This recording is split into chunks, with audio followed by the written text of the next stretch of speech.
considera una losa armada en una y cuándo es que se considera armada en dos direcciones. Si bien es un concepto bastante hasta intuitivo, me animo a decir, pero siempre es bueno recalcarlo, más que nada para saber, digamos, al momento de diseñar las armaduras, en qué condiciones estamos trabajando. Y entonces empecemos repasando un poco acerca de la condición de armado. Condición de armado.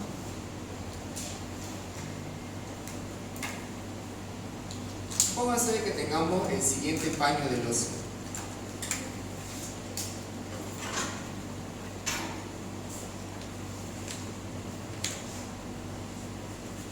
Imagínense que tenemos una losa y esta está apoyada en las siguientes vigas. Se apoya en una viga y en otra viga. Si quisiéramos verlo en tres dimensiones, tendríamos algo así. Aquí viene a estar el paño de losa de esta forma. Acá. Y esta losa se está apoyando en esta viga de acá y en esta viga de acá. ¿De acuerdo? Entonces, cuando tengamos una losa que esté apoyado en dos vigas, o si quieren verlo así, en dos apoyos paralelos, se dice que es una losa armada en una dirección y se lo denota de esta forma. Se coloca un círculo al centro y unas líneas indicando dónde se encuentran sus apoyos. En este caso, esta losa se está apoyando en la viga que está del lado izquierdo y la viga que está del borde derecho. Bien, ahora, ¿qué pasa en el caso de un voladizo, por ejemplo? ¿Qué pasaría en el caso de un voladizo? Bien, si tuviésemos un voladizo, voy a anotarlo de esta forma. Si tuviésemos un voladizo,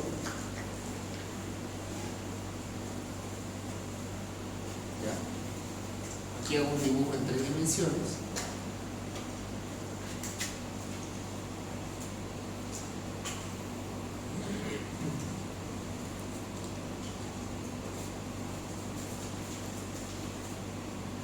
Si tuviéramos un voladizo, se lo denota de esta forma. Se le da un medio círculo justamente donde está su apoyo, en este caso en esta viga, ¿no? Y lo colocamos una línea del otro lado del apoyo. ¿De acuerdo? De esta forma nosotros indicamos cuando se trata de una losa en voladizo. Ahora, ¿por qué es que esto se lo considera como losa armada en una dirección? Voy a colocar losa armada en una dirección.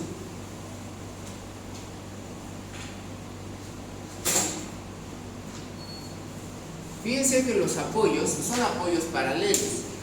En este caso, dos apoyos, si lo vemos desde vista en planta, son apoyos de manera vertical. Entonces, como son dos apoyos paralelos entre sí, fíjense que solamente están colocados en una dirección.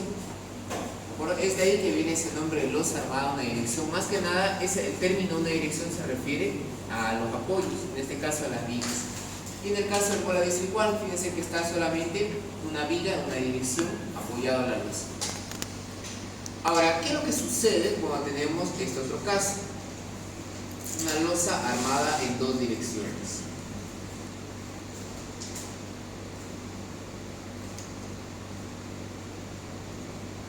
Dos direcciones. Supónganse esta situación. Imagínense un paño de losa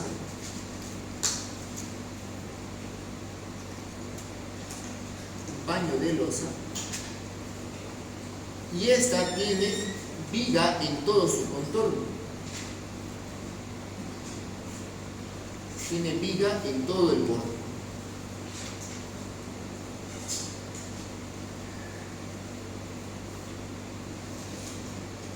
Pero tiene viga en todo su contorno. Si queremos verlo visto en planta, tendríamos algo así.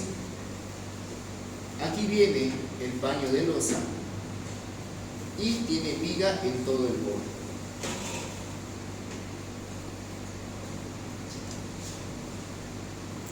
Ahora, el tema de las losas armadas en dos direcciones puede ser un poco engañoso porque para que sea considerado losa en dos direcciones tiene que cumplir dos requisitos. Fíjense, aquí voy a colocar requisitos.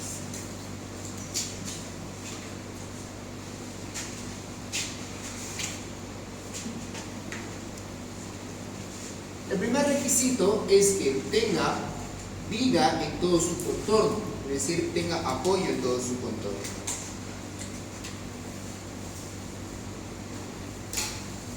Apoyo en todo el borde o contorno. Ese es el primer requisito. Ahora, el segundo requisito. Una losa, fíjense que como es un elemento en dos dimensiones, tiene justamente dos dimensiones, ¿no? Fíjense, va a tener siempre una dimensión en un sentido y otra dimensión en el otro sentido. La dimensión más grande se lo denota con la letra LY, o la luz más grande, y la luz más corta LX. ¿Verdad? Siempre de esa forma, la dimensión más grande LY y la dimensión más corta LX. Ahora, la relación de luces, es decir, la letra épsilon, este término, viene a ser la división entre LY dividido LX, siempre la luz más grande entre la luz más pequeña. Ahora, si este valor es menor a 2, es el otro requisito que se tiene que cumplir. Fíjense, es el otro requisito que se tiene que cumplir para que sea considerada una losa en dos direcciones. Vamos a darles valores. Supónganse de que este vale 6 metros y este de aquí que valga unos 4 metros, el LX. Entonces, si hacemos la relación de luces, epsilon igual a LY dividido LX, vamos a tener lo siguiente. LY 6, LX 4, esto nos da ¿cuánto? 1.5. 1.5 vemos que es menor a 2. Ok, y además vemos que en este ejemplo esta losa tiene viga en todo su contorno. Entonces, como vemos en este caso, este ejemplo cumple con los dos requisitos. Entonces, si cumple con los dos requisitos, sí puedo afirmar de que esto es una losa armada en dos direcciones. Y cuando yo tenga esa certeza, yo voy a colocar el siguiente símbolo. Un círculo con 4 líneas, indicando los 4 apoyos que tiene esta losa. Entonces, esta parte de aquí es muy importante, el tema de los requisitos. Sí o sí se tiene que cumplir esto de acá.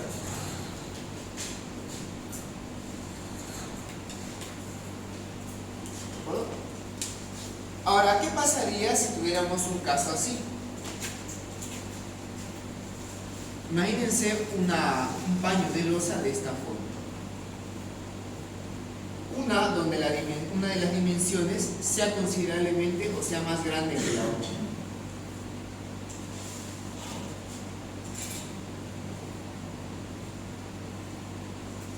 Ya, veamos qué va a suceder acá. Supónganse que esta losa tiene viga en todo su contorno. Sin embargo, sus luces, fíjense, por un lado tenemos una luz, ya sabemos la luz más grande, LY, dice que vale 7 metros. Y del otro lado, el LX nos dice que vale 2 metros. Entonces, aquí nosotros empezamos a evaluar. Primero, ¿tiene apoyo en todo su contorno? Sí, está cumpliendo el primer requisito. Ahora el segundo, veamos cuánto le da su relación de luces. Epsilon igual a LY dividido LX nos sale 7 entre 2, 3.5. Vemos que en este caso esta relación de luces no es menor a 2, sino que es mayor a 2. Entonces, cuando no cumpla, fíjense, basta con que no cumpla uno de los requisitos y ya deja de ser una losa en dos direcciones. Entonces, la pregunta, si esto no es una losa en dos direcciones, ¿qué tipo de losa sería? En una dirección, correcto. Y como se va a diseñar como una losa en una dirección, siempre se lo denota de esta forma, en la luz más corta, es decir, las vigas más grandes van a ser sus apoyos. Entonces se lo va a anotar de esta forma, tomando a la luz más corta como la longitud para hacer el análisis de la losa en una dirección. Hasta aquí todo claro, ¿no? Estamos haciendo un repaso de lo que ustedes han visto con el ingeniero, cuando es una losa armada en dos y una dirección. Ahora, esto es muy importante porque la losa armada en una dirección tiene su propia forma de resolverse. y la losa armada en dos direcciones tiene su propio procedimiento, ¿ya? Y no es que sean parecidos, sino que son muy diferentes. Uno utiliza unas tablas, que vamos a ver en la siguiente clase, unas tablas de marcos. Y este de aquí tiene una simplificación que se hace y es convertirlo en un problema de una losa, se lo va a diseñar como si fuera una viga y es mucho más sencillo analizarlo de esa forma. Ahora, este tema de por qué esta relación de luces tiene que ser menor a 2, igual lo vamos a explicar en la siguiente clase, tiene que ver con las tablas de marcos. En la siguiente yo le voy a explicar cuál fue el procedimiento, cuál fue la lógica que utilizó Marcos para hacer sus tablas. Bien, entonces quedémonos en esta parte, losa armada en una dirección. Muy bien, ahora hasta aquí No hay ningún problema, ¿no? ¿O alguien tuvo aquí algún inconveniente? ¿Alguien se ha confundido? Se entiende, ¿no? Es bastante intuitivo esta parte. ahora, Vamos a empezar hablando de las losas llenas. Losas llenas o macizas viene a ser cuando el espesor de la losa es constante, tiene el mismo espesor. Losa nervurada viene a ser cuando la losa, bueno, vamos a hacer aquí un dibujo transversal. Una losa llena o maciza, fíjense,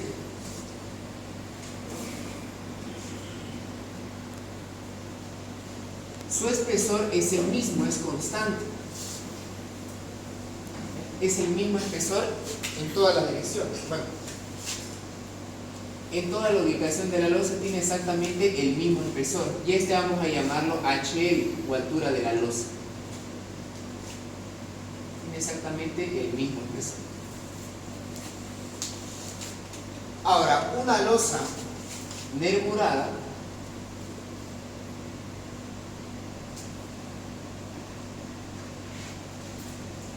tiene la siguiente sección transversal. Por un lado tenemos una parte, en la parte superior, viene a ser como una losa llena, ya que tiene un espesor constante en la parte de arriba. Sin embargo, se le coloca, o mejor dicho, esta losa se apoya en otras vigas más pequeñas, a las cuales se le llama nervios.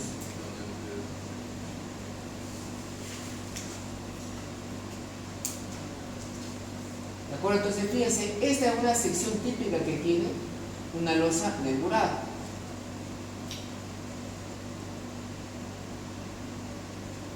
Fíjense.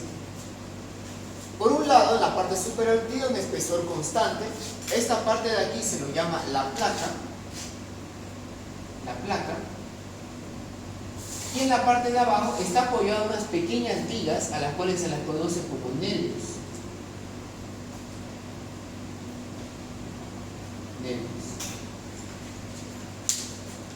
¿De acuerdo? Es de ahí que viene el término de losa nervurada. Justamente hace referencia a los nervios. Igual, cada uno de estos tiene sus propias, digámoslo así, diferencias a la hora de realizar el diseño. Bueno, más que nada en el cálculo es unas pequeñas diferencias que hay entre los dos. Pero, como les digo, no es lo mismo, o sea, no tienen el mismo procedimiento. Salvo unas cuantas diferencias, su forma de resolverse también es un poco distinta. Bien, entonces para hoy vamos a empezar con el tipo de losa más sencillo, que viene a ser la losa llena y losa llena armada en una dirección. Aquí al inicio podemos ver unas imágenes, ¿no?, para que entremos un poco en contexto. La losa sí o sí tiene que tener armadura en los dos sentidos, fíjense. En un lado y de manera transversal, sí o sí. Independiente si es una losa armada en una o dos direcciones, siempre tienen losas una encima de la otra, siempre tienen armaduras una encima de la otra de manera perpendicular. Bien, empecemos entonces ahora con este ejercicio, nuestro primer ejercicio de losas llenas. Dice lo siguiente: para la losa llena mostrada en la figura, realizar todos los cálculos necesarios hasta llegar a un detalle de armado en plano. O sea, lo que tenemos que llegar, digamos, es a crear un plano que se le entrega al constructor para que éste pueda realizar justamente la elaboración de este elemento. ¿Ya? Entonces, esa es la solución, por decirlo así, es realizar un plano de armado. Bien, ¿qué datos tenemos? Tenemos entonces una losa que está apoyada en esta viga de acá, una viga de 30 por 80, otra viga de este lado de acá. Entre el eje de la viga y el otro eje de la viga tenemos 6 metros. Además hay un voladizo de 2,5 metros. Y bueno, también nos están dando las distancias que vamos a tener entre columnas, ¿no? Que este tema de las columnas no nos va a interesar para esta unidad. Solamente nos vamos a enfocar en la losa y en las vigas, ¿no? Que están sirviendo de apoyo para la losa. No olviden esto, ¿no? La losa se está apoyando en las vigas. Bien, nos da además el espesor que va a tener la losa es de 13 centímetros. La resistencia del hormigón, vamos a utilizar un hormigón H21. La tensión de fluencia del acero, vamos a utilizar un acero con una tensión de fluencia de 5000 kilos sobre centímetro cuadrado. Y la carga viva que va a aguantar la losa, en este caso 250 kilos por metro cuadrado. Muy bien, empecemos entonces. Primer paso, y siempre se empieza por acá, es identificando cuál es la condición de armado, cómo es que va a trabajar la losa, si va a ser armada en una o dos direcciones. Fíjense, en este caso, aquí tenemos un voladizo. De entrada es una losa armada en una dirección, voladizo. Tenemos además un paño que se apoya en una y dos vigas que son paralelas entre sí. Así que también de entrada esto es una losa armada en una dirección. No hay más paños, por lo tanto todos los paños, en este caso estos dos, van a estar trabajando con una losa armada en una dirección. Ahora, esta parte de aquí, la estimación de cargas, el segundo paso. Fíjense que solamente tenemos de dato la carga viva superficial, ¿no? Así, es un dato que siempre tiene que tener el problema. Ahora, tenemos que calcular cuánto es la carga muerta que tiene que resistir esta losa. Al inicio uno puede pensar de que, como es una losa, bueno, no tiene mucho misterio, es una losa con un espesor constante. Vamos a multiplicar el peso específico por el espesor. Sin embargo, hay un gran detalle, y es que la losa por sí sola no solamente es losa de hormigón armado, está acompañado de otros elementos. Bien, vamos acá. Fíjense qué es lo que se está haciendo. Se va a agarrar una superficie de 1 metro cuadrado y vamos a tener acá que analizar cuántas son esas cargas que se están concentrando en ese metro cuadrado de superficie. Entonces vamos a tener acá 1 metro cuadrado de losa llena.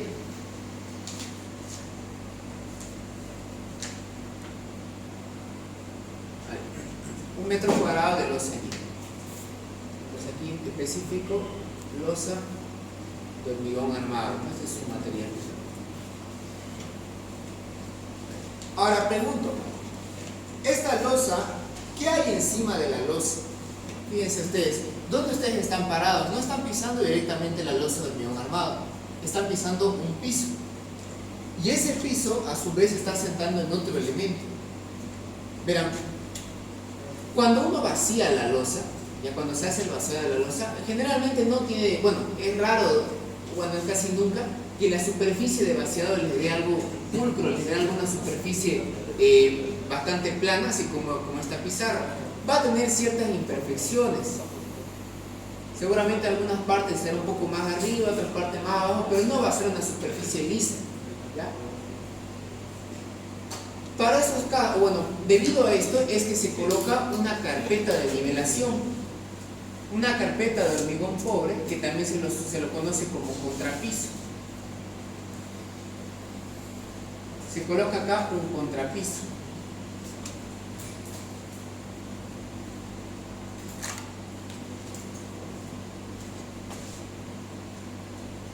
Un contrapiso, que es una carpeta de nivelación. Ahora, recién encima del contrapiso es que se coloca el piso donde nosotros estamos parados. Fíjense, recién encima es que viene el piso. Ahora, a medida que digo esto, les comento, es verdad que entre el piso y el contrapiso, ¿qué hay? Les pregunto. ¿Qué hay entre el piso y el contrapiso?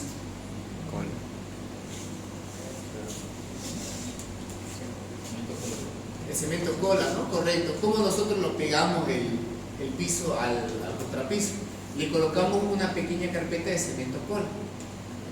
Pero Fijémonos en esto, enfoquémonos acá. Aquí vamos a tener piso y aquí contrapiso. Contrapiso. Ahora, eso es lo que hay por encima de la losa. Pregunto, ¿qué hay por debajo? Fíjense ustedes en el techo, ¿no? Cuando nosotros miramos arriba no estamos viendo directamente a la losa, sino de que vemos que tiene una carpeta de estuco, ¿no? Un cielo falso. Entonces, en la parte de abajo de la losa, tiene aquí un cielo falso. Un cielo falso aplicado de estuco.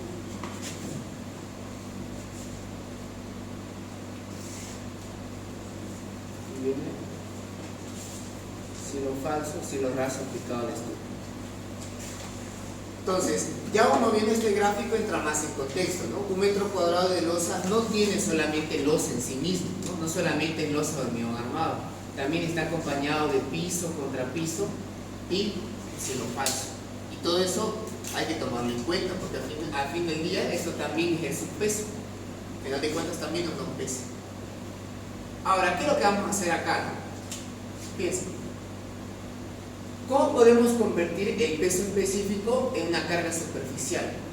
Les pregunto, ¿cómo podemos convertir peso específico en carga superficial? Yo siempre recalco el tema de las unidades, ya que nos ayudan, muchas veces nos sirven para entender bien las fórmulas. Peso específico puede estar en kilos sobre metro cúbico, toneladas sobre metro cúbico, es una unidad de fuerza sobre volumen. Lo que nosotros queremos es una carga superficial, es decir, queremos que esto esté, fíjense, fuerza sobre un área. Entonces, ¿cómo podemos convertir este peso específico en una carga superficial? Multiplicando por una distancia, que sería el espesor. Correcto, hay que multiplicarlo por una distancia, que en este caso es el espesor. Entonces, fíjense que como todos estos elementos son constantes, ¿no? Eso nos va a ayudar bastante. Todos estos elementos tienen el mismo espesor. Vamos a multiplicar el peso específico por el cual está hecho ese material por su espesor y de esa forma convertimos su peso en una carga superficial, una carga por metro cuadrado. Y entonces vamos a ello, fíjense. Primero vamos a considerar el peso propio de la losa de hormigón armado. Esto será el peso específico del hormigón armado. Sabemos que está entre 2.350, 2.400, 2.500. Aquí el ingeniero utiliza 2.500, una situación más desfavorable. 2.500 kilos por metro cúbico, o lo mismo que decir 2,5 toneladas por metro cúbico. Esto lo vamos a multiplicar por el espesor que tiene la losa de hormigón armado. Y al espesor lo hemos llamado HL. Esto se multiplica por altura o espesor de la losa. Listo, hasta acá hemos considerado solamente el peso de la losa. Ahora, ¿qué va a ocurrir acá? ¿Qué pasa con el piso y el contrapiso? El ingeniero hace la siguiente simplificación. Va a asumir que el piso y el contrapiso, los dos son de un mismo material. Va a asumir que los dos son de hormigón pobre. Va a asumir que esto es hormigón pobre y le va a dar un espesor de unos 5 centímetros. Por lo tanto, para considerar el piso y contrapiso, vamos a multiplicar acá. Peso propio de piso más contrapiso va a considerar peso específico del hormigón pobre. Sabemos que eso está, bueno, así un promedio 2.200 kilos por metro cúbico, o en tonelada 2,2 toneladas por metro cúbico, por los 5 centímetros que está asumiendo de espesor. 5 centímetros. Ahora, para el cielo falso, también se puede hacer el mismo análisis, fíjense. También se podría hacer esto.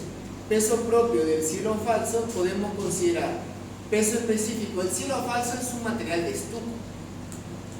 Sería un peso específico del estuco, que bueno, es el peso específico del yeso.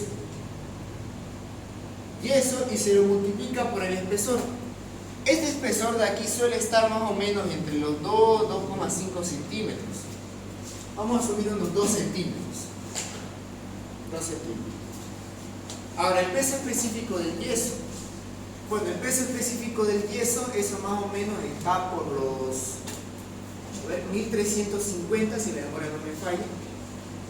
1350 kilos por metro cúbico. Esto multipliquémoslo por 0.02 metros. ¿Cuánto nos daría, por favor? 1350 por 0.02. 27. 27, ¿no? Unos 27 kilos por metro cuadrado. Ese más o menos tendríamos como espesor, pero ese más o menos sería nuestra carga muerta superficial del cielo falso. Ahora, por cuestiones de simplificación, lo que se suele hacer es directamente asumir unos 30 kilos por metro cuadrado cuando hablamos de cielo falso. Es una simplificación que el ingeniero hace para poder calcular más rápido las cargas muertas. Entonces, acá vamos a asumir, para lo que viene a ser el cielo falso, directamente le vamos a asumir 30 kilos por metro cuadrado. Si sumamos estos tres elementos, la suma de estos tres nos va a dar cuánto es la carga muerta superficial que tiene un metro cuadrado de losa, considerando el piso, contrapiso y el cielo falso. Bien, entonces aquí tenemos el cálculo, fíjense. Carga muerta de la losa. El peso propio de la losa, 2,5 peso específico del hormigón armado, por el espesor de la losa, 13 centímetros, que el metro es 0,13, nos da 0,325 toneladas por metro cuadrado. Peso propio de piso y contrapiso. Hacemos la simplificación que hace el ingeniero, asume que esto es hormigón pobre, peso específico 2,2 toneladas por metro cúbico, por un espesor adoptado de 5 centímetros, que el metro sería 0,05, nos va a dar una carga superficial de 0,11 toneladas por metro cuadrado. El cielo falso, como habíamos comentado, podemos calcularlo, pero el ingeniero directamente nos permite adoptar 30 kilos por metro cuadrado. Entonces, haciendo el cálculo, aquí nos va a dar 0,325, 0,11, llevándolo de kilo a toneladas, 0,03 toneladas por metro cuadrado, nos da una carga muerta superficial de 0,465 toneladas por metro cuadrado. La carga viva ya lo teníamos, era un dato del inciso, pero en la diapositiva anterior, es un dato del problema, la carga viva. Aquí está. Sin embargo, esa carga viva está en kilos por metro cuadrado, vamos a llevarlo a toneladas. Vamos a llevarlo de kilo a toneladas. Entonces, fíjense, ya tenemos acá la carga muerta y la carga viva superficial. Ahora, ¿en qué consiste, y aquí mucha atención, en qué consiste el procedimiento para hacer el diseño de la losa en una dirección, una losa armada en una dirección? Se agarra una franja de la losa, fíjense, se agarra una franja de la losa, en este caso vamos a agarrarlo de esta forma. Fíjense, se agarra un ancho de influencia y aquí tenemos lo siguiente. Vamos a verlo a la losa no tanto como losa, sino que lo vamos a ver como una viga. Una viga que tiene de apoyo aquí un apoyo de este lado, un apoyo, y de este otro lado otro apoyo. ¿De acuerdo? Entonces, vamos a convertir este problema de losa a un problema de viga. Y sabemos que en vigas es mucho más sencillo el análisis. Entonces veamos. Borro esta parte. Fíjense. Vamos a agarrar, y ojo con esto, cuando hablamos de losas llenas, vamos a agarrar una franja de ancho unitario, es decir, una franja de 1 metro de ancho. ¿Ya? Al hacer esto, entonces tenemos lo siguiente. Esta franja de ancho unitario es como si fuera una viga que está apoyado en esta viga de acá y en esta viga de acá. Entonces vamos a esquematizar esto de esta forma. Esta longitud de acá vendría a ser los 6 metros, 2,5 metros. Los 6 metros, 2,5. Aquí tenemos este apoyo de este lado y aquí tendríamos este otro apoyo, comportándose entonces como un tramo en esta parte y un voladizo de este lado. Ahora pregunto, tomando en cuenta eso de la franja de ancho unitario, este problema se vuelve como el diseño de una viga. Una viga en la cual, ¿cómo sería su sección de esta viga? ¿Cómo creen que sería la sección de esta viga? Sí, rectangular. Sección rectangular, correcto. ¿Cuánto valdría su ancho de esta viga? 1 metro, ¿no? Correcto. Estamos agarrando una franja de ancho unitario. ¿Y cuánto sería su altura? El espesor de la losa. Correcto, el espesor de la losa. HL. Entonces fíjense, hemos convertido este problema de ser un problema de losa a un problema de una viga. Una viga que tiene una sección de ancho 1 metro y una altura HL. Entonces, al volver un problema de 2 dimensiones a un problema lineal, las cargas también tienen que ser cargas lineales. Por lo tanto, la carga que teníamos acá, la carga muerta y la carga viva, eran cargas superficiales. Vamos a multiplicarlo por este ancho de influencia de 1 metro para volverlo, que sean de cargas superficiales, volverlo carga lineal. Y esas dos cargas, la muerta y la viva, van a estar concentradas justamente en toda esta franja que estamos sacando. Ahora, como nos pide diseñar, sabemos bien que al diseñar, uno ¿qué tiene que hacer? Tiene que mayorar las cargas, la muerta y la viva. Cuando tenemos carga muerta y carga viva actuando, ¿cuántos son los coeficientes de mayoración? Para la carga muerta, 1, 2, ¿no? Entonces vamos a mayorar la carga muerta real que tenemos, 1,2, nos va a dar 0,558. A la carga viva lo mayoramos por un factor de 1,6 y tenemos 0,400 toneladas por metro, ¿no? Recalcando de que son cargas lineales. Bueno, aquí hagamos dos paréntesis. Primero, nuestro esquema viene a ser de esta forma. Tenemos el siguiente esquema. Tenemos dos tramos y tenemos carga viva y carga muerta. Hay carga viva y carga muerta. Pregunto, cuando hay carga viva y carga muerta y tenemos dos tramos, ¿cuántos estados de carga vamos a tener? 3 estados de carga, ¿no? Correcto. Vamos a tener aquí 3 estados de carga.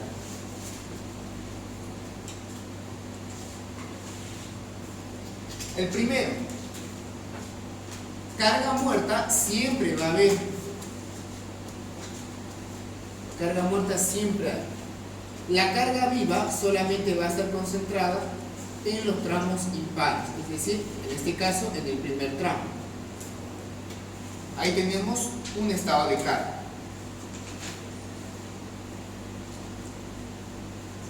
Bien. Segundo estado de carga.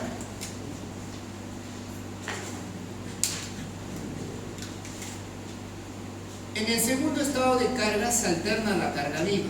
Es decir, en vez de estar concentrado en el primer tramo, va a estar ahora en el segundo. Va a haber aquí carga muerta, siempre hay. Y carga viva, esta vez concentrado solamente en el voladizo. Y finalmente el último estado de carga va a ser cuando toda la estructura tiene tanto carga muerta como carga viva. ¿Sí? Bien, carga muerta y carga viva.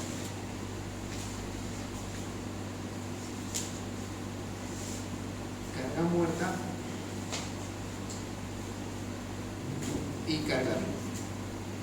Ahora, la pregunta es, ¿por qué se hacen estos estados de carga? ¿Cuál es la filosofía, cuál es la lógica detrás de esto? Los estados de carga se hacen para tratar de prever las situaciones más desfavorables que puede tener este elemento. En el primer estado de carga, ¿dónde va a estar el momento máximo? El primer estado de carga. En el tramo, ¿no? Correcto. Aquí es donde se va a concentrar el momento más grande. Y el momento máximo. Momento máximo. En el segundo, ¿dónde se va a concentrar el momento máximo? El apoyo. A ver, lo que uno espera en este estado de carga es que el momento máximo se encuentre en el segundo tramo. Sin embargo, el segundo tramo es un voladizo. Por lo tanto, en un voladizo el momento máximo se encuentra en su apoyo, ¿no? En este caso sería acá. Aquí vamos a tener el momento máximo. Y en el tercer estado de carga, ¿dónde están los momentos máximos? En los apoyos, ¿no? Correcto. Entonces, aquí vamos a tener momento máximo en el apoyo. Ahora, fíjense acá. De estos 3 estados de carga, el primero me da el momento máximo del tramo. Perfecto. El segundo y el tercero me van a dar el momento máximo aquí de este apoyo. Me van a dar los momentos máximos del mismo apoyo. Es decir, al hacer este estado de carga voy a tener valores repetidos. Los dos me van a dar los momentos máximos en el apoyo. Por lo tanto, eso quiere decir que voy a tener como un trabajo repetido. O sea, ¿para qué voy a hacer uno de estos estados de carga? Total, yo puedo tener este valor haciendo el otro. O sea, voy a hacer un trabajo repetido. En ese caso, entonces, podemos simplificar, podemos ignorar uno de estos estados de carga, ya que estamos viendo que vamos a tener un valor repetido. Ahora pregunto, ¿cuál de estos dos estados de carga entonces vamos a ignorar? Vamos a omitir, ¿el segundo o el tercero? ¿Y por qué? El segundo, correcto. Este se va a omitir, se va a hacer solamente en medio del tercero. Pero la pregunta es, ¿por qué el tercero? ¿Por qué el tercero sí o sí hay que hacerlo? Fíjense que aquí estamos hablando de un diseño de una losa. Cuando decimos un diseño de una losa, también hay que considerar el esfuerzo de corte. También hay que diseñarle estribos si es que lo necesita una losa. El tercer estado de carga, como tiene carga muerta y carga viva, van a ver que nos va a dar esfuerzos cortantes, nos da un diagrama de cortantes considerable. O sea, me da unos esfuerzos cortantes grandes. Este estado de acá sí o sí lo tengo que hacer porque este estado me va a dar los esfuerzos cortantes más grandes, ya que es la que tiene carga muerta y carga viva en todo el elemento. ¿De acuerdo? Entonces, el primero y el segundo, uno de estos dos es el que podemos omitir, pero el tercero sí o sí hay que hacerlo. Bien, eso por un lado, ¿no? Vamos a hacer entonces para este ejemplo el primer y el tercer estado de carga sí o sí. Ahora, el segundo paréntesis. Hagamos un poco de recuerdo de lo que vimos en el hormigón 1 acerca del esfuerzo de corte. Cuando nosotros hablábamos del esfuerzo de corte en el hormigón 1, ¿dónde se encontraba la sección más crítica para este esfuerzo? Fíjense, imagínense que tenemos la siguiente viga. Una viga y aquí tienen sus columnas. Imagínense que tenemos esta viga. Si esta viga llegase a fallar, ¿ya? Si esta viga llegase a fallar al esfuerzo de corte, fíjense, le vamos a colocar una carga uniforme, una carga U.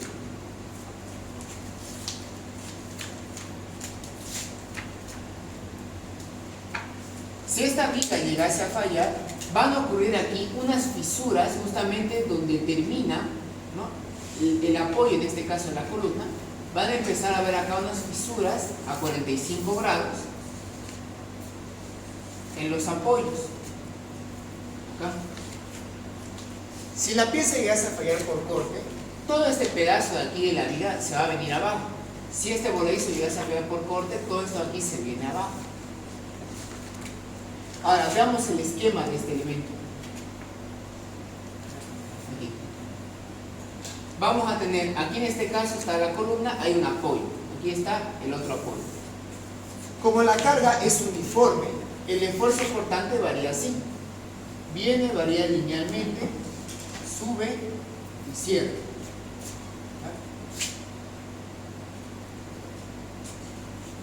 Ahora, nuevamente la pregunta, ¿no? ¿Dónde es que se encuentra la sección más crítica para este esfuerzo de corte? ¿Dónde se encuentra la sección más crítica? A una distancia ¿de dónde? De la cara externa del apoyo. Correcto, entonces fíjense, a una distancia de la cara externa del apoyo, aquí es donde se encuentra la sección más crítica para el esfuerzo de corte. Acá. Y también a una distancia del apoyo, de un lado y del otro. De. Entonces, aquí donde viene la sección más crítica, de la viga al esfuerzo de corte. ¿Ya? Entonces, ¿eso en qué se traduce?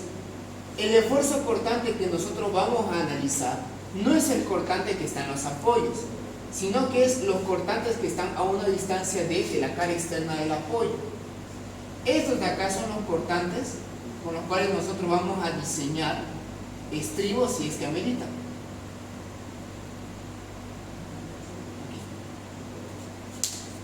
Bien, estamos haciendo, como les digo, repaso de lo que vimos en el hormigón 1, cuando hablábamos de los esfuerzos cortantes.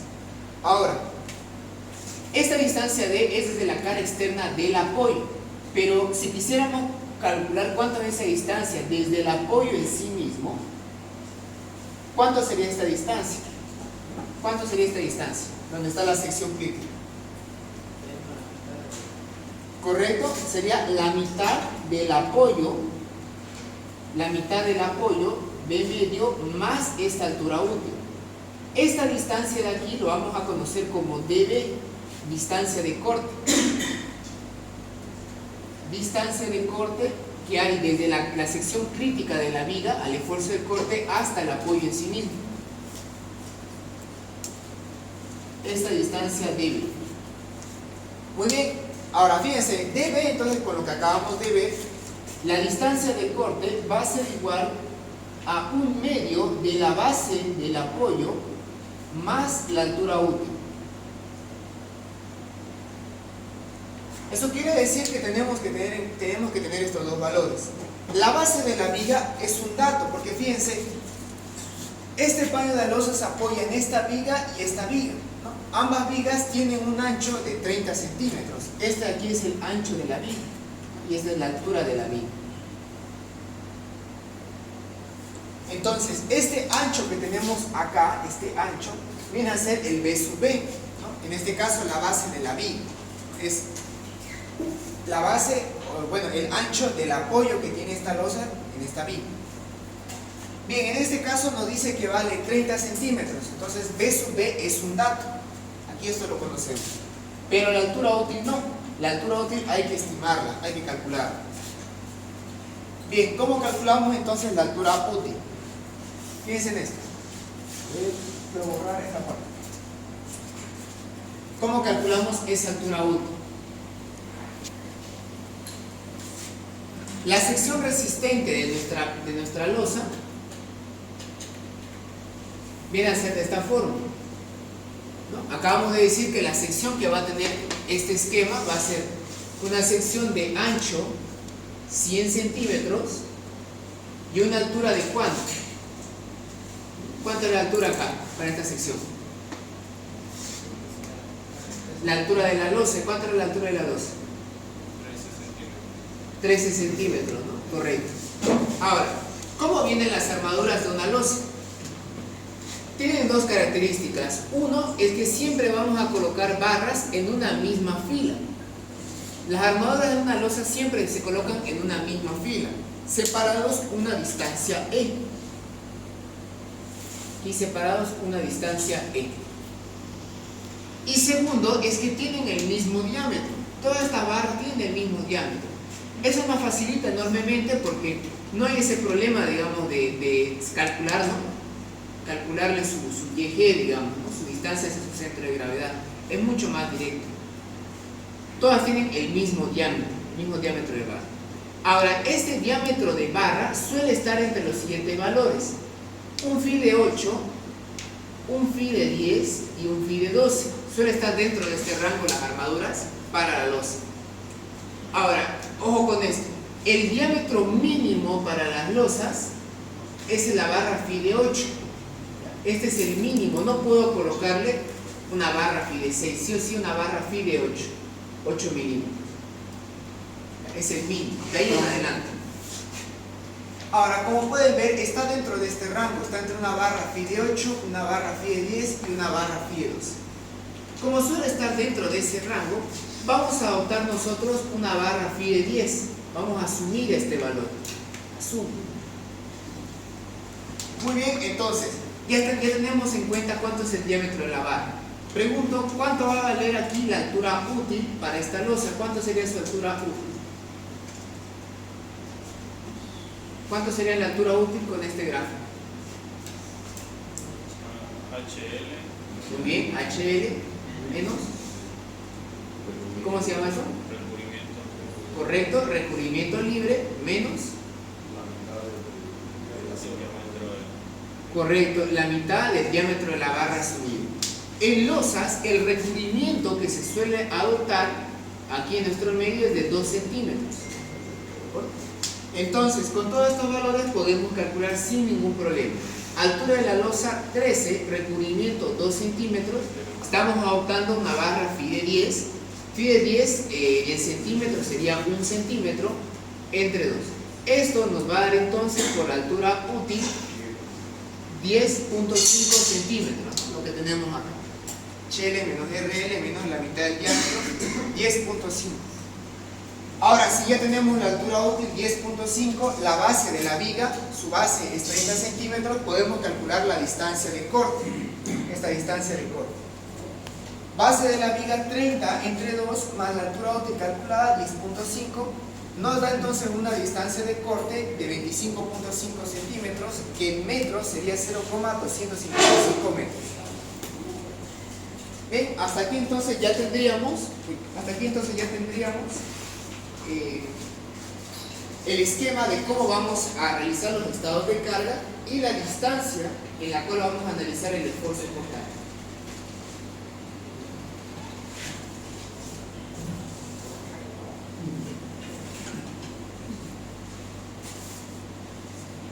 Bien, pasemos entonces a realizar los estados de carga. En esta parte no nos vamos a detener mucho, ya que no es el fin de la materia, digamos, ver esta parte de las reacciones y los esfuerzos internos. No nos vamos a enfocar mucho en esto, ya tienen la memoria de cálculo. Obtenemos primero las reacciones para el primer estado de carga, este de aquí, ¿no? El momento máximo que vamos a tener en el tramo AB. Calculamos las reacciones. Con las reacciones obtenemos los esfuerzos internos, tanto de cortante como de momento. Ahora, aquí, digamos, enfóquense en esta parte. En el esfuerzo de cortante, acabamos de decir que el cortante crítico es el que se encuentra a una distancia de corte de B. Esa distancia la hemos calculado, nos dio 0,255 metros. Es decir, a una distancia de 0,255 metros tenemos que saber cuánto vale el cortante para cada apoyo. En este caso, en este apoyo A hacia la derecha, a unos 0,255 metros, tenemos que saber cuánto vale el cortante. De este apoyo queremos saber cuánto vale el cortante a una distancia de corte a la izquierda y a la derecha. En este caso, menos 2,92 y 1,23 toneladas. Y bueno, en la parte del momento, también aquí no hay mucho misterio. Es justamente lo que habíamos previsto, que el momento máximo se encontraba justamente en el tramo, ¿no? Ya que estamos viendo el momento máximo del tramo A. Bien, vamos a hacer ahora para el siguiente estado de carga, que dijimos que iba a ser el tercero, ¿no? Vamos a omitir el segundo. El tercero lo mismo, calculamos las reacciones y luego calculamos los esfuerzos internos de cortante y de momento. Para el cortante, fíjense, en este caso nos da 2.13 toneladas el cortante crítico de este lado, aquí 3,13 negativo el cortante crítico del apoyo B a la izquierda y 2,15 toneladas el cortante crítico hacia la derecha del apoyo, ¿no? Y el momento máximo lo tenemos aquí, ¿no? El momento máximo negativo, que va a estar justamente en el apoyo. Muy bien, hasta aquí entonces ya tendríamos los esfuerzos de cortante y los esfuerzos de momento para los dos estados de carga. El superponer ambos, ¿cómo se lo conoce? ¿Cómo se llama la superposición de los diagramas de esfuerzos internos de los estados de carga? Correcto. Ahí tenemos entonces nuestro diagrama de envolvente, fíjense. Es simplemente superponer un diagrama encima del otro. Los cortantes de los dos estados de carga que estamos analizando y los diagramas de momento de los dos estados de carga que hemos decidido analizar. Para no sobresaturarlo mucho el dibujo, recomiendo solamente colocar los valores máximos de cada punto. Fíjense, aquí hay un cortante, hasta aquí hay un cortante, pero el otro estado de carga tenía otro cortante más grande, así que solamente vamos a colocar el valor más grande.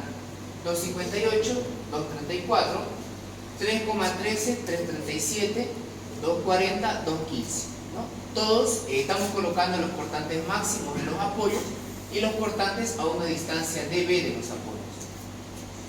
Bien, vemos claramente que entre todos estos cortantes el más desfavorable, es decir, el más grande, viene a ser este, que vale 3,13 toneladas. Y para el momento lo mismo, superponemos los dos diagramas de momentos y colocamos solamente los valores máximos. En este caso, el tramo, su momento máximo será de 3,48 y del apoyo será 2,99 toneladas por metro negativo.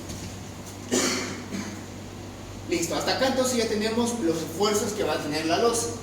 Sin embargo, enfoquémonos ahora en el diseño, en la parte de las armaduras.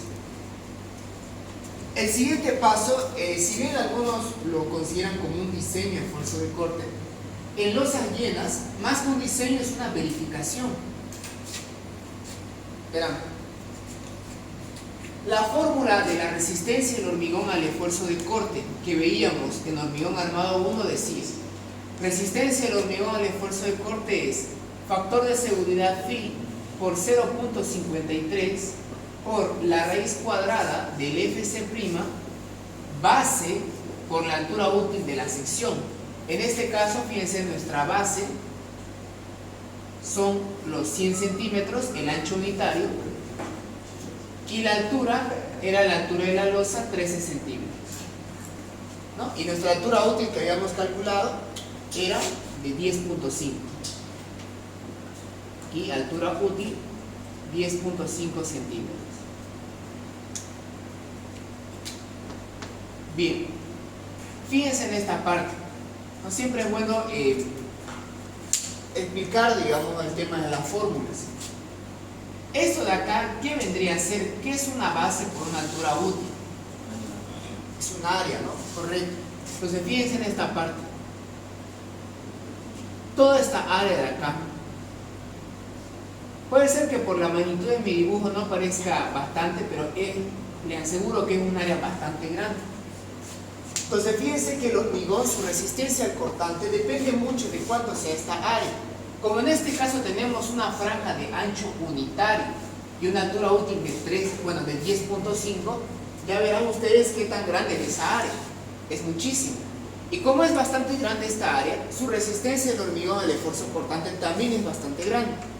Fíjense, al reemplazar phi, el factor de seguridad para cortante es 0.75, 0.53, raíz cuadrada de 210, base 100, que es el ancho unitario. La altura útil en nuestro caso era 10.5. Pero fíjense que la sección por sí sola es capaz de aguantar hasta poco más de 6.000 kilos, que en toneladas sería 6. Es capaz de aguantar poco más de 6 toneladas por sí solo, ¿no? Entonces el hormigón por sí solo aguanta hasta 6 toneladas. ¿Y cuánto era nuestro cortante máximo en nuestros estados de carga? Fíjense, 313, ¿no? Entonces, ¿qué podemos decir? Fíjense, el hormigón puede aguantar hasta poco más de 6 toneladas y el cortante más desfavorable que vamos a tener en los estados de carga es poco más también de 3 toneladas. Por lo tanto, podemos afirmar de que el hormigón por sí solo es capaz de resistir el esfuerzo de corte. No necesita de una armadura extra o una armadura adicional, no necesita de estribos para aguantar el esfuerzo de corte. ¿De acuerdo? Es por eso que esta parte, más que un diseño, se le conoce como una verificación al esfuerzo de corte. Ver si cumple o no. Ahora, si tal vez tienen la duda de qué pasaría si no cumple, digamos. Para que esto ocurra, tiene que ser una sección, o bueno, tiene que ser una carga muy grande para que esto pase. En caso de que no cumpliese con esta verificación, se coloca la siguiente armadura. Es una armadura que viene en zigzag. Fíjense, viene así la armadura. Está en la parte de abajo, luego sube, sigue, baja, continúa, sube, continúa, baja, continúa, sube, continúa. Esta es la armadura, bueno, este es el estribo que se le coloca a las losas llenas.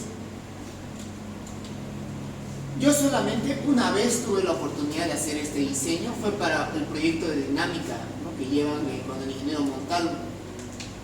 Él dio como proyecto lo siguiente: era un tanque de agua que tenía una elevación de unos 15 metros,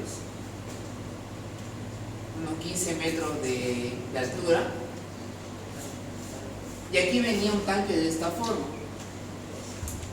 un tanque que tenía en la base 8 metros, en la parte de arriba tenía 10 metros, venía así. Era en forma de pirámide truncada, una pirámide invertida cortada, y tenía una altura de 6 metros. Así que ya se imaginan. Y eso que la losa que tenía abajo era de unos 50 centímetros, no medio metro de espesor, pero aún así la carga que le llegaba era muchísimo. Y ahí se colocaba esta armadura en zigzag. Ahora, el problema. ¿Qué problema creen que vamos a tener con esa armadura?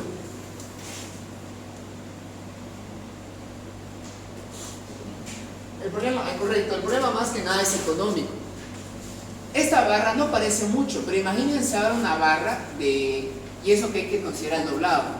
Esta barra se hace mucho más larga, y eso que son varias barras que se colocan, se hace una buena cantidad. En ese caso, entonces, como son barras que tienen una longitud bastante grande y encima son varias, eso quiere decir que aquí se incrementa muchísimo el costo que va a tener la estructura, ya que justamente el acero es pues un material más costoso. Para no colocar esta armadura en zigzag, se recomienda hacer lo siguiente: si en caso no les cumple, pueden recurrir a esta alternativa, o la otra que es más recomendada es simplemente aumentar el espesor a la losa. Al aumentar el espesor se aumenta la altura útil, y fíjense que aquí también va a aumentar la resistencia del hormigón al esfuerzo de corte. Sale mucho más económico aumentar el espesor, o sea, aumentar el volumen de hormigón, que meterle varias toneladas de acero, ¿no?, de refuerzo. ¿De acuerdo? Entonces, esa es una recomendación, aunque como les digo, es bastante raro que no les cumpla esto. Tiene que ser una carga muy grande para que no cumpla con esta verificación. Así que si no cumple, simplemente le aumentan el espesor. Correcto, o sea, desde el inicio, pero ahora con un espesor más grande, ¿no? Eso va a aumentar obviamente la carga muerta que tiene que aguantar.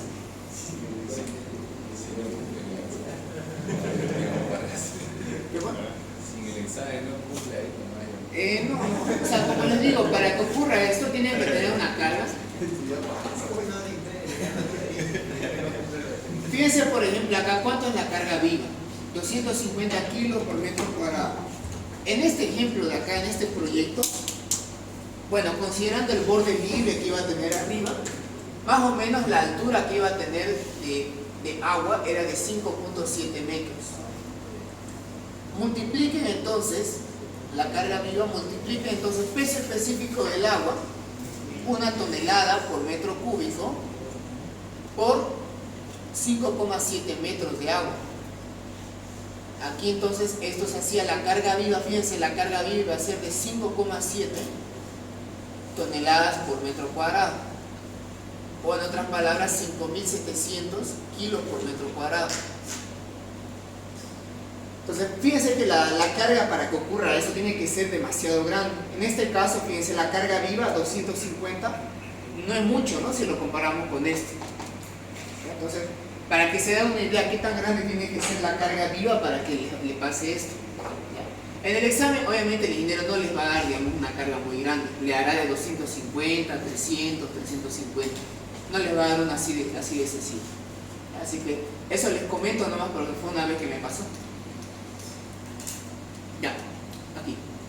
Entonces cumple, ¿no? Cumple en esta parte, no necesita estribos, el hormigón es lo suficientemente resistente para aguantar los esfuerzos de corte.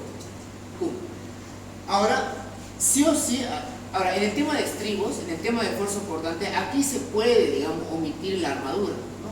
Aquí puede ser que el hormigón aguante el esfuerzo de corte, pero en flexión no. En flexión sabemos que sí o sí tenemos que colocar armadura en la parte traccionada. Entonces fíjense lo que tenemos. Tenemos un momento positivo máximo de 3,48 y un momento negativo de 2,99. Siempre se empieza diseñando la armadura aquí para el momento positivo. Siempre empezamos por el positivo. ¿De acuerdo? Siempre se empieza diseñando la armadura para el positivo. Van a ver por qué. Bien, entonces pasamos al siguiente paso. Diseño por flexión simple, ¿no? Diseño de las armaduras debido a los esfuerzos de flexión. Bien, así como en vigas, también se tiene que calcular lo que es la armadura mínima. Sí o sí la armadura mínima. Si hacemos un poco de recuerdo, para calcular la armadura mínima en vigas, ¿cómo venía la cosa? Había dos fórmulas de armadura mínima, una por flexión y otra por retrocesión de temperatura. La armadura mínima en vigas por flexión era 0,8 raíz cuadrada Fc' Fy base por altura útil, y por retracción de temperatura decía 14 sobre Fy base por altura útil. Sin embargo, eso, como les digo, es en viga. En losas, la fórmula de armadura mínima por retracción y temperatura cambia. Ahora es 0,0018 por 4200 sobre FY base por altura útil. Es la única diferencia. Esta de aquí es para losas. Ahora consideremos eso entonces. Armadura mínima para vigas tanto, para losas tanto. Bien, entonces veamos. La armadura mínima por fricción en losas, esta fórmula de armadura mínima por fricción también aplica. Esto es tanto para vigas como losas. En este caso da 244. La armadura mínima por retracción y temperatura en losas, 0,0018 por 4200 sobre FY. La base, no se olviden que estamos trabajando con una franja de ancho unitario. La base sigue siendo 100 centímetros. Altura de la losa, aquí corrijo, que es base por altura total, altura de la losa. Ahora sí. Altura de la losa, 13 centímetros. ¿Listo? Entonces, eso nos da 1,97 centímetros cuadrados. ¿Cuál tomamos como armadura mínima al mayor entre estos dos? En este caso, 244 centímetros cuadrados. Bien, ahora sí procedamos a diseñar la armadura que va a necesitar este momento positivo acá, 348. Bien, entonces vamos a tener, ya aquí al lado vuelvo a indicar para que no nos olvidemos la sección que tenemos. Es una sección de ancho 1 metro. La altura total de la losa 13 centímetros. La armadura va a venir de esta forma, las armaduras en losas. Y la altura útil, la que hemos estimado, nos dio 10.5. Altura útil 10.5 centímetros. Muy bien. Entonces, tomando en cuenta esa sección, vamos a calcular el momento reducido. Fíjense. El momento reducido sería el momento último. En este caso, el momento último positivo era de 348 toneladas por metro. Si lo llevamos a kilos por centímetro, hay que multiplicarlo por 10 a la quinta para tenerlo en kilos por centímetro. ¿Por qué lo llevamos a esa unidad? Es simplemente por cuestión de unidades.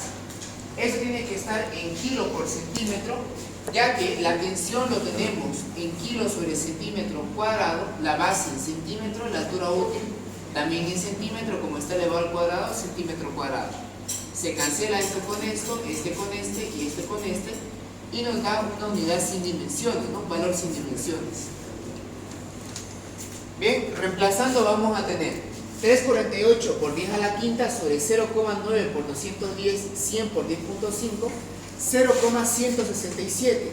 Vemos que esto es menor que el momento reducido límite, así que estamos en un caso 1, es decir, una situación donde solamente necesita armadura traccionada, no necesita armadura comprimida. No se va a colocar armadura en la parte de arriba.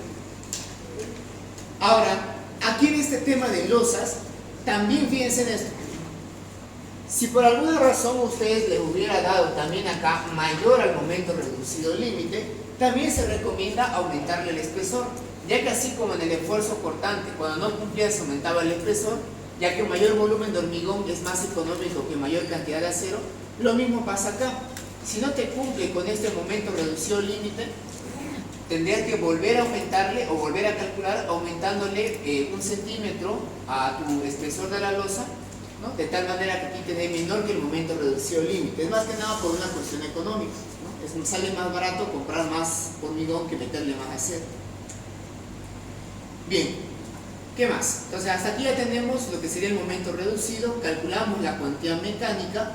Con la cuantía mecánica obtenemos el área de armadura que necesitamos.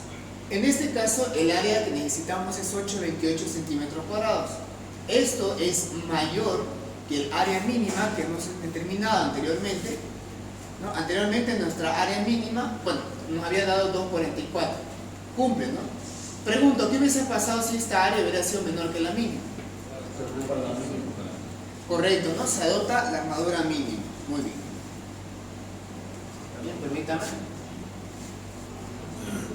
Ahora, ¿sí? En caso de que no cumpla y necesitemos armadura comprimida y el ingeniero diga, digamos, no podemos cambiar la sección. Entonces se mantiene, vamos a tener que calcularle como si fuera una viga, ¿no? Le calculas armadura en la parte traccionada y armadura en la parte comprimida. O sea, no cambia mucho, ¿verdad? Pero lo que yo le estoy diciendo, esto de aumentar el espesor, es más que nada por cuestiones económicas, ¿ya? Si le pide sí o sí con el mismo espesor, se va a tener que calcular la armadura comprimida nomás. Y en el caso de la... ¿Cómo se pondrían las armaduras comprimidas? Simplemente poner fierros o... Correcto, una barra recta que viene en la parte de arriba. Bien, ahora fíjense aquí, igual esta es otra gran diferencia entre vigas y las losas. En vigas, cuando nosotros ya teníamos el área de armadura que necesitábamos, ¿no? El área de armadura requerida, ¿no? Nos daba aquí un valor. Con el área que necesitábamos, nosotros establecíamos una combinación de barras para poder llegar al área que necesitamos, ¿no? ¿Sí? O sea, si nos daban, por ejemplo, unos 8 centímetros cuadrados, ahí teníamos que probar con diferentes combinaciones. Que sé yo, 4 barras de 16, 3 barras de 25 y así, ¿no? Teníamos que ir probando hasta que cumpla con esa área. Ahora en losas aquí es un poco diferente. Fíjense en esta parte. Para calcular las armaduras que se van a colocar en una losa, tenemos que tomar en cuenta, uno, que las armaduras se colocan en una misma fila, en las losas. Se colocan en la misma fila. Y dos, que tienen el mismo diámetro. Eso es de gran ayuda más que nada a la hora de determinar la cantidad de armadura, la cantidad de barra. Fíjense en esto. La separación que hay entre una barra y otra lo denotamos con la letra E, espaciamiento entre barra y barra. Ahora pregunto, en vigas, ¿cómo hacíamos nosotros para obtener? Yo les mostré un procedimiento, ¿se acuerdan? Yo les di un procedimiento para ver qué combinación de barras podemos hacer para cumplir con el área requerido. ¿Cómo hacíamos eso? Le decía, empezamos asumiendo un diámetro de barra y con esto calculamos la cantidad de barras que necesitábamos. ¿A qué era igual el número de barras? El área total dividida entre... ¿Correcto? El área que necesitamos, el área requerida, entre el área de la barra que queremos analizar, ¿no? Correcto. Quedémonos con esta fórmula. Número de barras es igual al área que necesitamos, ¿no? En este caso necesitamos ¿cuánto? 8,28 centímetros cuadrados. Dividido entre el diámetro de la barra que vamos a colocar. Hasta ahí tenemos una fórmula, el número de barras. Ahora, estamos analizando una franja de ancho unitario, ¿no? Aquí hay 1 metro de ancho. Pregunto, ¿cuántas barras, cuánto sería el número de barras que vamos a obtener?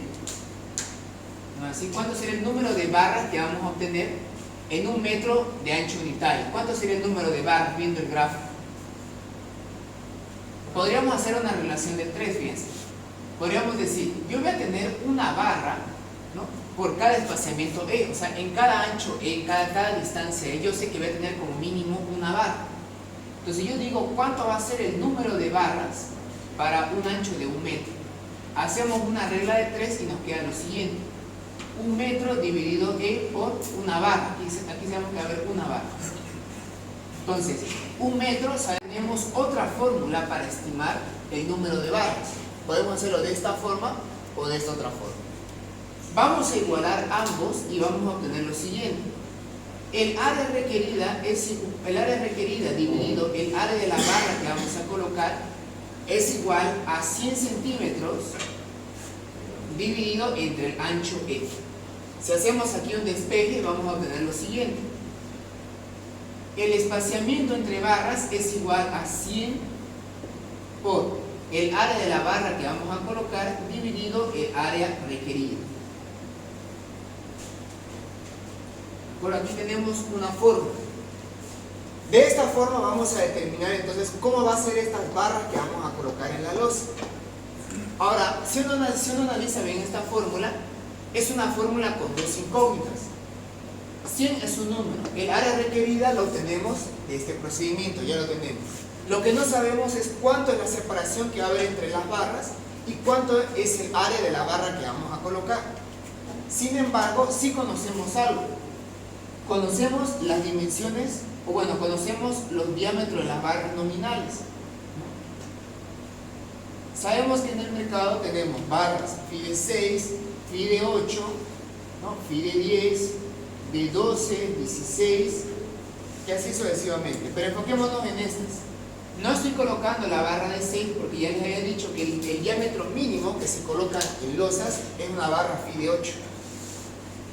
El área de una barra FIDE 8 en centímetro cuadrado, 0.5. El diámetro de una barra FIDE 10, 0.79. 1.13 para la de 12 y 2.01 para la barra de 16. Entonces, esta parte de aquí no va a ser problema. Conocemos las áreas nominales de los diámetros comerciales. Entonces, ¿qué es lo que vamos a hacer? Vamos a probar cuánto sería la separación de las barras para diferentes diámetros y vamos a elegir una tal que su espaciamiento no se pase del espaciamiento máximo permitido por norma. Fíjense que el máximo por norma me dice que es de 20 centímetros para armaduras que van a aguantar momentos positivos, ¿ya? El máximo es 20 centímetros. Entonces vamos a probar primero con una barra de 8, 100 por el área de la barra de 8, 0.5 entre el área que necesitamos, 8.28, nos da una separación de 6.04. Es decir, si vamos a colocar o si vamos a fabricar esta losa con barras FIDE 8, teníamos que colocar barra FIDE 8. ¿Cuánto dice ahí? Cada 6,04 centímetros. Cada 6 centímetros va a venir una barra FIDE 8. Sigamos. ¿Qué pasaría si colocamos una barra FIDE 10? Colocamos acá el área de la barra FIDE 10 y nos da que son cada 9,54 centímetros. O sea, si colocamos barra FIDE 10, es cada 9,54 centímetros. Seguimos probando. Si colocamos barra FIDE 12, es cada 13,65. Va mejorando la cosa, tienen un mayor ancho, una mayor separación. Y si colocamos una barra FIDE 16, fíjense que esta separación se pasa del máximo permitido por norma. En el momento en el cual el diámetro de la barra se pase del máximo, queda descartada esa opción y nos quedamos con el diámetro anterior. Es decir, nos vamos a quedar con la barra FIDE 12 separado cada 13 centímetros. Aquí vamos a redondear siempre al entero inferior. Ya, aquí lo redondeamos al entero inferior. Por lo tanto, la armadura que vamos a colocar, fíjense, en el tramo van a ser barra FIDE 12 separados cada 13 centímetros. Ahora, aquí permítame. Hasta aquí ya tenemos solamente la armadura que vamos a colocar para el tramo positivo, es decir, para este de acá, ¿no? La armadura que va a venir en esta parte. Vamos a ver ahora qué es lo que pasa con la armadura para el tramo negativo, que también tiene armadura. Fíjense, para entender bien cómo viene la armadura en el tramo negativo, hay que entender un concepto, cuando es un concepto más constructivo. Hay que entender bien en qué consiste el armado francés. Fíjense en esta parte. Y les voy a explicar, digamos, cuál es la lógica que hay detrás del armado francés.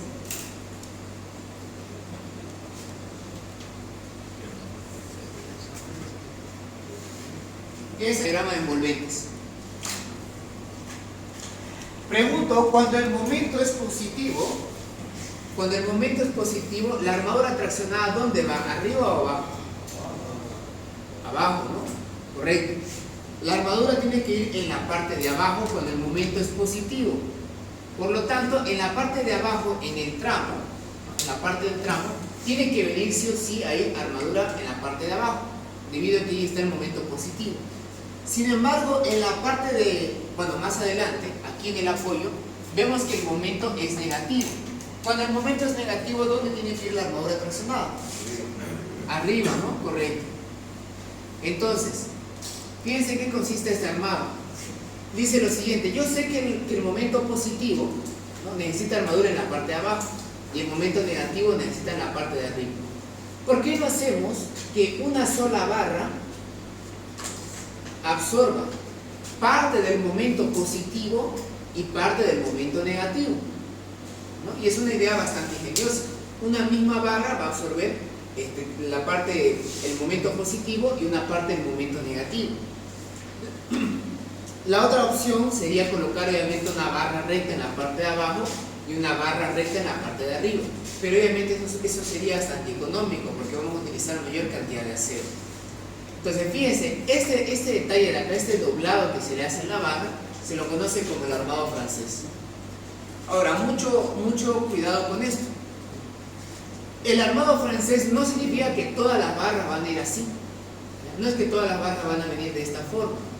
Se va a alternar. Va a haber una barra que vaya con este armado francés y otra va a venir de manera recta en la parte de abajo.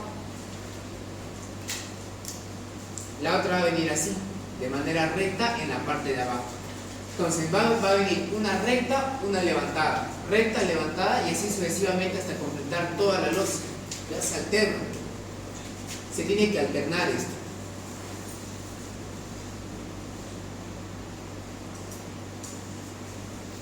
Entonces, unas barras van a venir de manera recta, la otra va a venir con armado francés. La otra recta, la otra armado francés y así sucesivamente. Ahora les hago esta pregunta.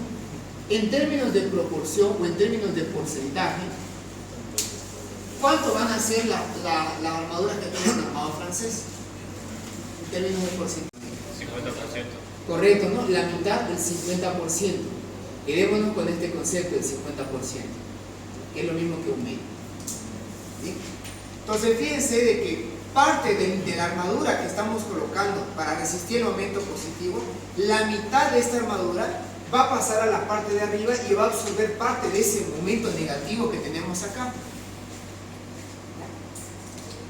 Hay que tomarlo muy en cuenta eso. Ahora, para ese momento, 299, calculemos cuánto es el área de armadura que necesita. Fíjense, 299. Seguimos el mismo procedimiento. Momento último en kilo por centímetro sobre phi, 0,9 en flexión, la resistencia del hormigón, la base, no se olviden que es un ancho unitario de la sección, base 100 centímetros, la altura útil 10.5 al cuadrado. Nos da un momento reducido de 0,1435, menor que el límite, solamente necesitamos armadura traccionada. Calculamos la cuantía y con la cuantía calculamos el área que necesitamos, en este caso 698. Entonces fíjense, y bueno, este 698 cumple con la armadura mínima que ya hemos calculado aquí, ¿no? En esta parte, la armadura mínima. Ahora, esta parte de aquí, enfoquémonos acá. Dice que necesitamos para aguantar este momento negativo 698 centímetros cuadrados de área de armadura. Sin embargo, habíamos dicho que por el armado francés, la mitad de estas barras, la mitad de área de estas barras, van a absorber parte de esta área que necesitamos. En otras palabras, vamos a verlo así. Veámoslo de esta forma. Siempre hay una relación entre las áreas y los momentos. Hay una relación entre áreas y momentos. Fíjense, aquí el área 698. Entonces dice lo siguiente. Para este momento de menos 2,99 toneladas por metro, necesitamos un área de 698 centímetros cuadrados de armadura. Necesitamos esta área. Habíamos dicho de que por el armado francés, la mitad de las armaduras que hemos decidido colocar acá van a absorber parte de este momento negativo. O sea, una parte de esta área de armadura, una parte de este momento, lo va a absorber la mitad de las barras por el armado francés. ¿Cuánto exactamente? Dijimos cuánto es esta área de armadura. Dijimos que es el 50%, o en otras palabras, un medio de la armadura que estamos colocando para este momento de acá, ¿no? Vamos a llamarla la armadura que hemos decidido colocar en el tramo. Ahora, ¿cuánto es esa armadura que hemos decidido colocar en el tramo?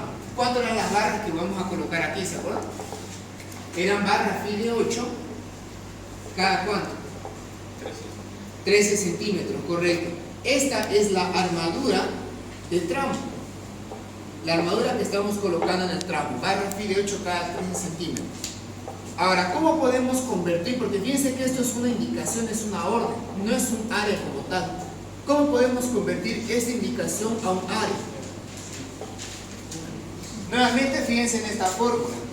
100 por área del diámetro de la armadura que estamos colocando entre el área requerida. Si esta fórmula le despejamos el área, fíjense lo que vamos a tener.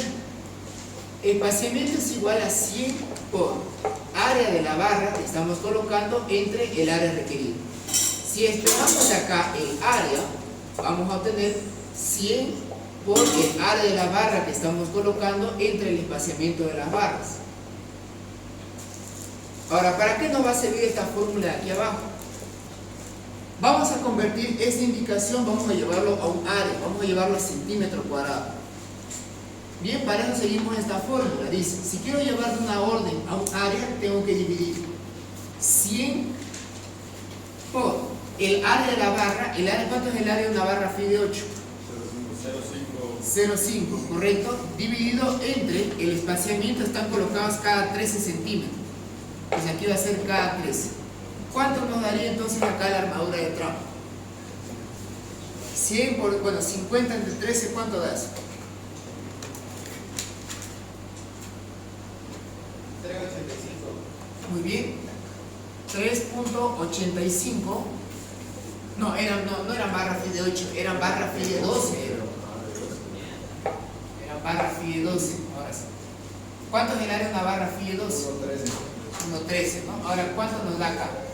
8,69. Ahora sí. 8.69 centímetros cuadrados. Eso en términos de área es lo que tiene, ¿no?, el colocar barra phi de 12 cada 13 centímetros. Ahora, fíjense en esto. Esta es la armadura de tramo. La mitad de las armaduras de tramo están absorbiendo esta área de aquí. Pero muchas veces esa área no basta. Todavía queda un pequeño pedazo de área, todavía queda una pequeña área que tenemos que completar. Esa área de ahí es la llamada armadura suplementaria. Es el área que nos hace falta para completar el área requerida. Suplementaria.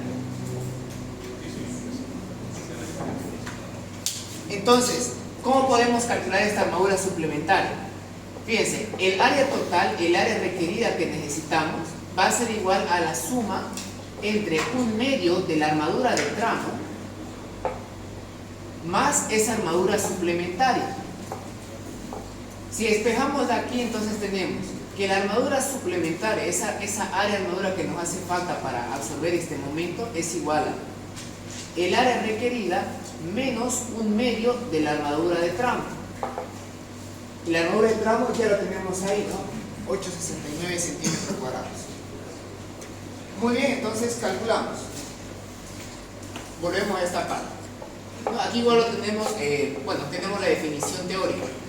Dice, no colocamos directamente la armadura negativa que necesitamos para esta área. Eso debido a la armadura en los tramos, ya que al levantarla al 45 grados, o sea, se refiere al armado francés, la mitad de esta armadura, la que está en el tramo, pasa al borde superior de la losa, ayudando a absorber parte del momento negativo. ¿No? En otras palabras, es la misma definición que tenemos acá. El área total hay que restarle 1/2 de las armaduras de tramo, ¿no? Y nuestras armaduras de tramo eran barra phi de 8 cada 13, pero barra phi de 12 cada 13 de lo que tenemos acá. Restamos entonces el área que necesitamos, 698 menos 1/2 de las armaduras de tramo, que eran barra phi de 12 cada 13, y eso nos da un área de 869 en esta parte. Entonces fíjense, ¿cuánto viene a ser entonces lo que nos hace falta de armadura para completar esto de acá? Para completar esto de acá, la armadura suplementaria. Fíjense, nos hace falta colocar 263 centímetros cuadrados de área para poder por fin completar esta parte. Muy bien. ¿Qué más? Ahora, fíjense en esta parte. Ya tenemos entonces cuánto va a ser el área de las barras que vamos a colocar. 263 centímetros cuadrados.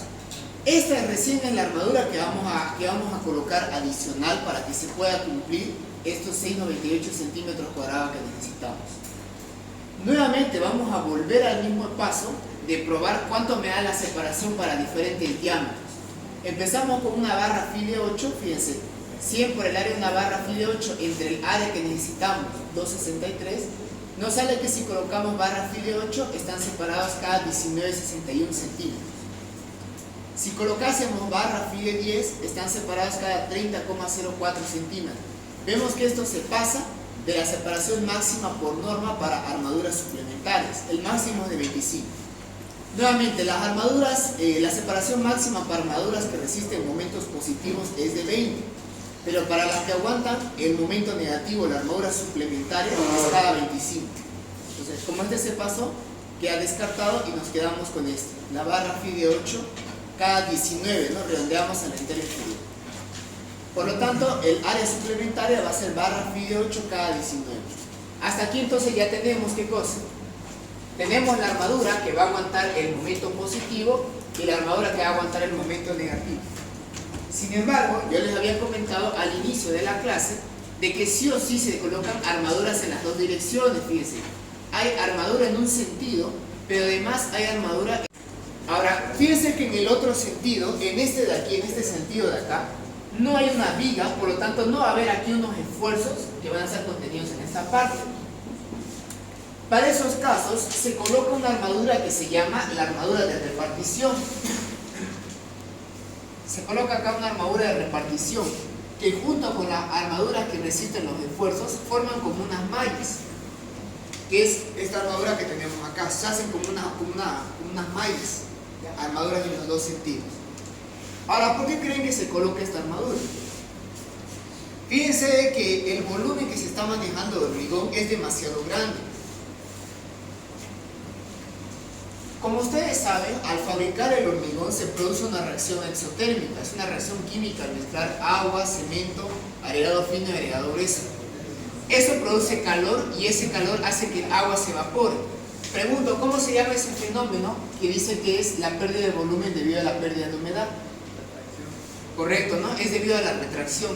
La retracción del hormigón va a hacer que se generen aquí unas fisuras.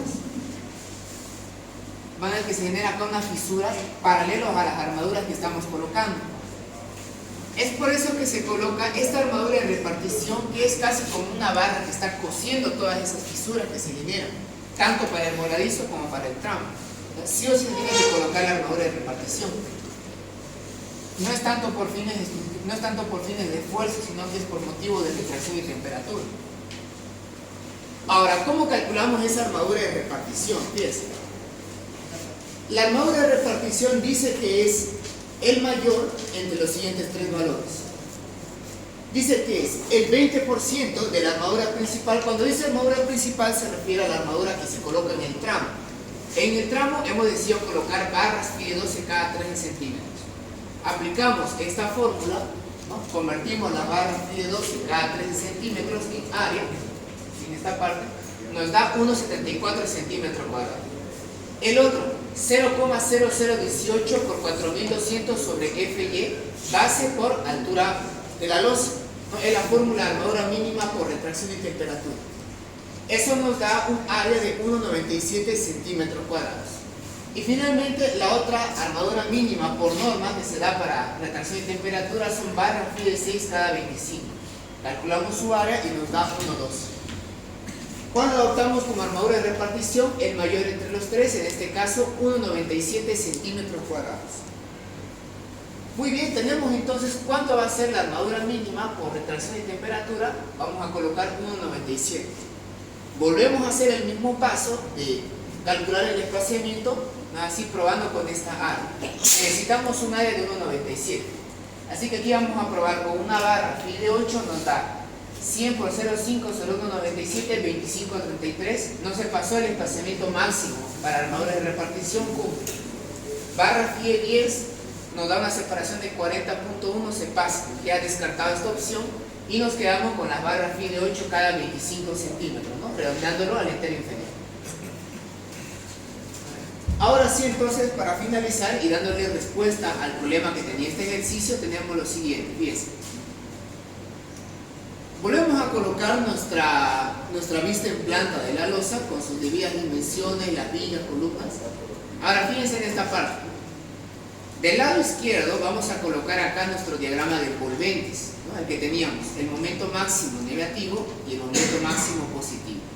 Ahora fíjense que para no saturar mucho este dibujo, fíjense esta parte, aquí, solamente vamos a colocar las curvaturas del diagrama de momentos que nos daba los valores máximos. Solamente colocaré esta curva que me dio el momento máximo positivo y solamente esta curva que nos da el momento máximo negativo.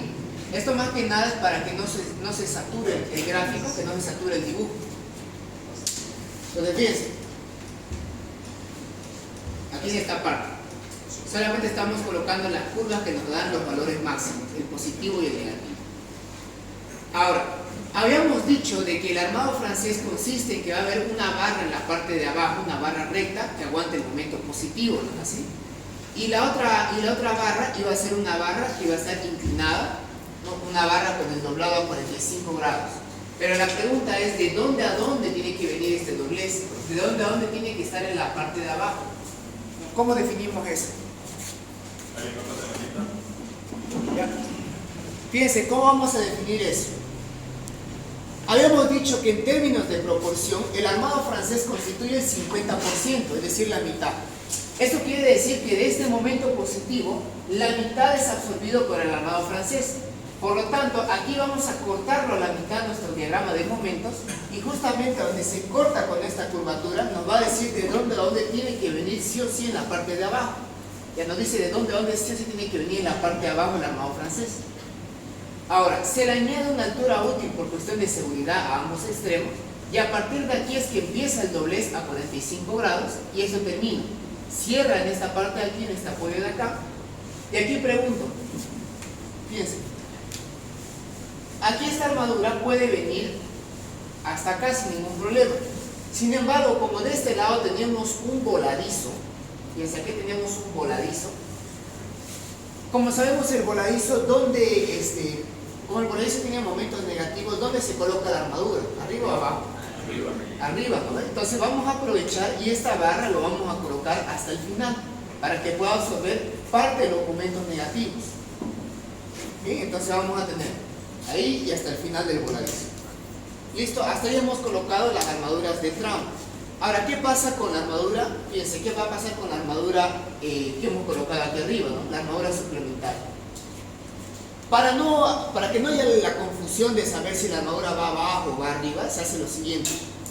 Si la armadura va en la parte de abajo, el trazo es continuo, ¿ya? Es una línea continua. Pero si la armadura va a ir solamente en la parte de arriba, y como vemos acá tenemos un momento negativo, vamos a colocar barras aquí en el apoyo que tienen que ir en la parte de arriba de la losa. Para que no haya la confusión si va arriba o abajo, lo vamos a anotar de manera segmentada. O sea, vamos a colocar aquí la armadura suplementaria de manera segmentada. Ahora, la pregunta es, ¿esta barra hasta dónde tiene que ir? Para eso, nuevamente, nos guiamos del diagrama de momentos, fíjense, donde termina el esfuerzo negativo del diagrama de envolventes, hasta aquí tiene que venir esta armadura suplementaria, ¿no? Tiene que venir de esta forma. Bueno, se le añade igual una altura útil por seguridad, así como en el otro. Listo, hasta acá entonces ya tenemos las armaduras que aguantan los esfuerzos. Ahora, fíjense en este detalle. El armado francés consiste en colocar una barra recta, una levantada, recta, levantada y así sucesivamente. Pregunto, ¿cuánto va a haber de distancia o cuánto tiene que haber de distancia entre una armadura recta y una levantada? No se olviden que hemos decidido colocar barra phi de 12 cada 13 centímetros. ¿Cuánto sería esta separación? 13, ¿no? Correcto. Es lo que habíamos definido. Tiene que haber entre una recta y una levantada 13 centímetros. Pero la pregunta es, ¿cuánto va a haber entre una armadura con armado francés a otra armadura con armado francés? El doble, ¿no? 26. Así como también entre una barra recta y otra recta también tiene que haber 26 centímetros. Entonces, aquí fíjense, esta línea de acá representa las armaduras que vienen de manera recta. Y estas barras que van de manera recta son cada 26 centímetros. Por lo tanto, aquí vamos a indicar barra phi de 12 cada 26. Y las armaduras con el armado francés también son cada 26. O sea, entre ellas son cada 26, pero entre una recta y una levantada es cada 13. ¿De acuerdo? Y ahora, ya para finalizar, la armadura de repartición. Hemos decidido colocar barra phi de 8 cada 25 centímetros y esa va en el sentido. Este primer ejercicio, como es el armado en planta de una losa llena armada en una dirección. La siguiente clase vamos a empezar con lo que son las losas llenas en dos direcciones. Para eso les voy a pedir que traigan sí o sí sus tablas de marcos. La siguiente clase va a ser específicamente para explicar las tablas de marcos a través de un ejercicio. Y también le voy a dar respuesta a lo que les había dicho de por qué la relación de luce tiene que ser menor a 2. Se explica bien con las tablas de Marcos esa condición. Bien, entonces eso sería todo por la clase de hoy. Nos veríamos la siguiente semana para continuar con las losas llenas en 2 direcciones.